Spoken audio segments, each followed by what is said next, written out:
हमारी संस्कृति, हमारे संस्कार सदा रहें हमारे साथ। सब्सक्राइब करें तिलक। राजा रत्नाकर और रानी विजया, तुम दोनों खुशी से फूले नहीं समा रहे। रानी विजया, तुम्हारी गोद भराई को मैं शोक सभा में बदल दूंगा। मैं आ रहा हूं तुम्हारे गर्व को नष्ट करने।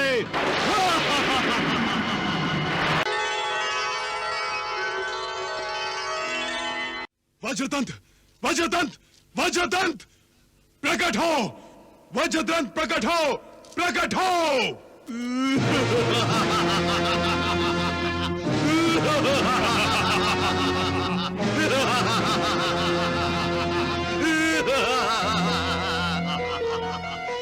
राक्षस राज को वज्रदंत का प्रणाम। कहिए राक्षस राज, क्या आज्ञा है? वज्रदंत, मुझे ऐसा संकेत मिला है कि रानी विजया की जो संतान होगी वही मेरी मृत्यु बनेगी। राक्षस राज, मैं उस संतान को ही नष्ट कर दूंगा। इसी अपेक्षा से तो मैंने तुम्हें यहाँ बुलाया है। मैं चाहता हूँ कि रानी विजया उस संतान को जन्म ही न दे। तुम एक काम करो, तुम रानी विजया के गर्भ में ही प्रवेश कर जाओ और उसे अंदर ही खत्म कर दो। न रहेगा बांस, न बजेगी बांसुरी। जाओ यशम, शीघ्र अतिशीघ्र मेरी आज्ञा का पालन करो। जाओ। ऐसा ही होगा राक्षस राज। मैं रानी विजया के गर्व को ही नष्ट कर दूंगा।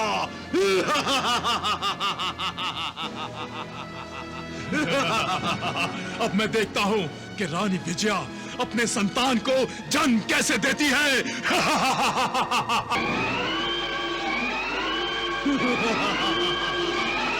नहीं स्वामी, वज्रदंत को वापस बुला लीजिए। स्वामी, वज्रदंत को वापस नहीं बुला महारानी, ये संभव नहीं है। जिस तरह मुंह से निकली बात और धनुष से निकला हुआ बाण वापस नहीं लौट सकता, उसी प्रकार वज्रदंत जब तक अपना काम न कर ले तब तक वापस नहीं लौट सकता। जब तक वो महारानी विजया के गर्भ में प्रवेश करके उसके गर्भ को नष्ट ना कर दे, वो नहीं लौटेगा महारानी, वो नहीं लौटेगा। नहीं स्वामी, नहीं नहीं। किसी अजन्मे बालक या बालिका को जिसने ना आंखें खोली है, ना अभी तक संसार को देखा है, जो निष्पाप है, ऐसे बालक या बालिका की हत्या गर्भ में कर देना महापाप है स्वामी, महापाप है। बंद करो अपना ये उपदेश। अपनी मृत्यु को मारना पाप नहीं, पुण्य है, पुण्य। और क्या तुम्हें नहीं पता कि महारानी विजया की कोख से जो संतान जन्म लेगी वो मेरा काल है, काल। और क्या तुम चाहती हो कि मेरी मृत्यु जन्म ले? क्या तुम चाहती हो कि तुम्हारे माथे से सुहाग का सिंदूर मिट जाए, कि तुम विधवा हो जाओ, कि तुम सफेद वस्त्रों में आ जाओ? नहीं स्वामी। तो क्या तुम चाहती हो कि तुम्हारा पुत्र भैरव, जो अभी 7 वर्षों का भी नहीं हुआ, अनाथ हो जाए? नहीं स्वामी, नहीं। तो तुम बार बार क्यों उल्टी सीधी बातें करके हमें हमारे काम में बाधा डालती हो? नहीं स्वामी, मेरे कहने का अर्थ ये नहीं था। अर्थात तुम यही चाहती हो ना कि तुम्हारा पुत्र और पति सुरक्षित रहे? हाँ महाराज। तो ठीक है, तुम जाओ और अपने पुत्र और पति के लिए प्रार्थना करो कि वज्रदंत जिस काम के लिए गया है वो उस काम में सफल हो जाए। मेरा मतलब है कि महारानी विजया की कोख में प्रवेश करके उसके गर्भ को नष्ट करने में सफल हो जाए।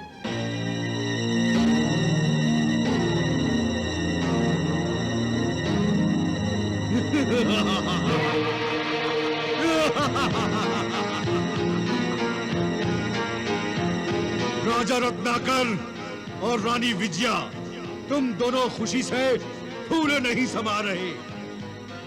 रानी विजया, तुम्हारी गोद भराई को मैं शोक सभा में बदल दूंगा। मैं आ रहा हूं तुम्हारे गर्व को नष्ट करने।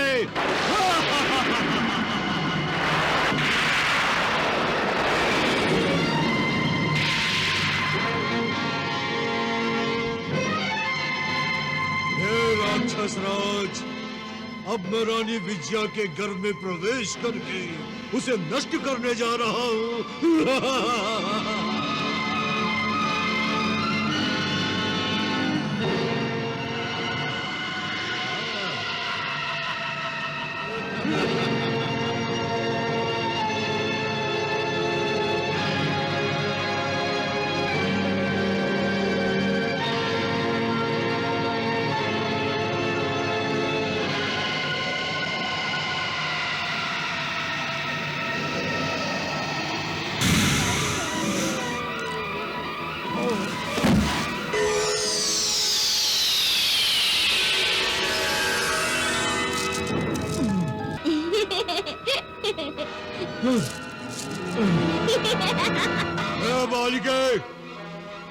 हंस रही हो तुम?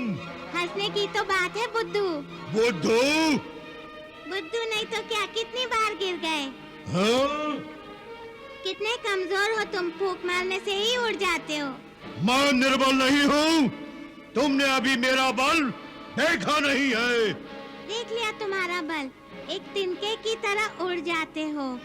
ए बालिके, इतनी सी हो लेकिन तुम्हारी जिह्वा बहुत तेज चलती है। तुम मेरा अपमान कर रही हो। चिल्लाते क्यों हो? निर्बल का कोई मान नहीं होता। तुम मुझे बातों में उलझा रही हो।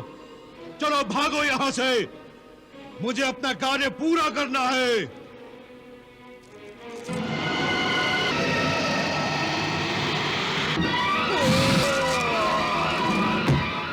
फिर से गिर गया।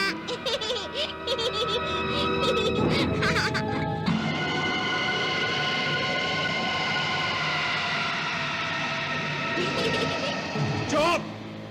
चुप क्यों बैठूं? ये तो मेरा घर है। तुम्हारा घर? हाँ। परंतु ये तो राजा रत्नाकर का भवन है। अरे बुद्धू, राजा रत्नाकर मेरे पिता और रानी विजया मेरी माता है। ये कैसे हो सकता है? क्यों नहीं? क्योंकि राक्षस राज ने मुझे बताया था कि राजा रत्नाकर की कोई संतान नहीं है और रानी विजया को अभी तक कोई संतान नहीं हुई। तो फिर तुम कहां से आ गई? तुम्हारा जन्म कैसे हो गया? वैसे तो मैं अजन्मा ही हूँ। अर्थात तुम और दुर्जय मूर्ख हो। ए बालिके, छोटे मुंह से बड़ी बात नहीं करते। तुम मुझे बार बार बालिका बालिका क्यों कहते हो? क्योंकि तुम बालिका ही हो। क्या तुम में इतनी शक्ति है कि तुम मुझसे युद्ध कर सको? अगर है तो आओ मेरे साथ युद्ध करो। मेरे हाथ भी बहुत लंबे हैं। हाँ?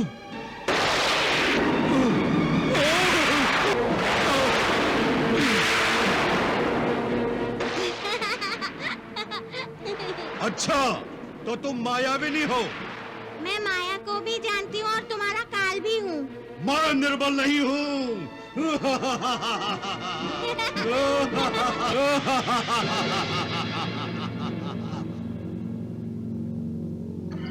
पहले मैं तुम्हें और तुम्हारी माया को नष्ट करूंगा।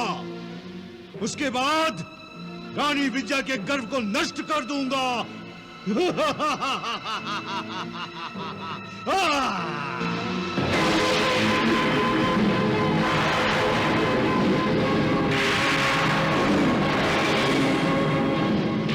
देखता हूं तुम्हें कौन बचाता है।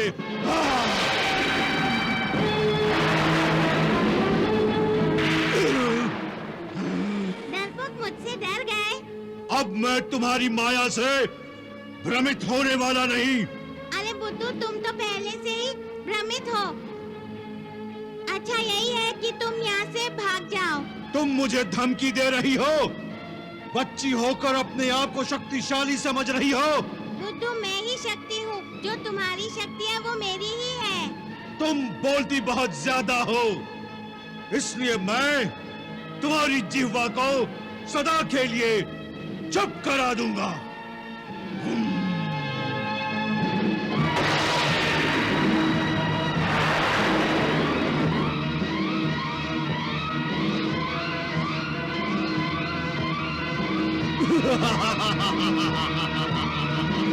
इसका अर्थ है तुम यहाँ से जाओगे नहीं। तुम्हारे आदेश का पालन और मैं करूं?